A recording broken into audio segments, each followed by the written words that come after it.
Bismillahirrahmanirrahim. Elhamdülillahi Rabbil alemin. Vessalatu vesselamu ala Resulina Muhammed ve ala alihi ve ashabihi ecma'in.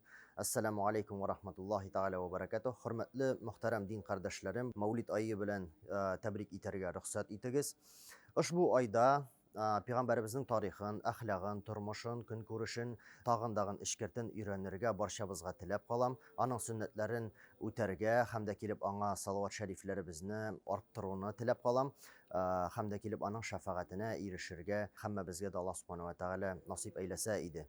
İndi bugün günde Peygamberimizin mevlidin ötkeru ana iske alu kişilerin ötkerini tıyışılar dağın ruhsat etişiler de var. Şuna göre nindigine bulmasın bizning qarashimiz. İndi bir-birimiz arasında Peygamberimizin sünnetin ötep güzellığımız türlü bulsa dağın bir-birimizni hürmet etip yaşarga Allah subhanahu ve teala nasip eylesin.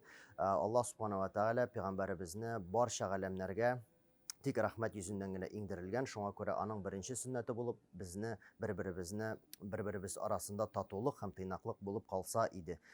Bu ayda Allah subhanahu ve teala barşabızga dağın tevfik, hidayet ve istikamat birse idi. Amin.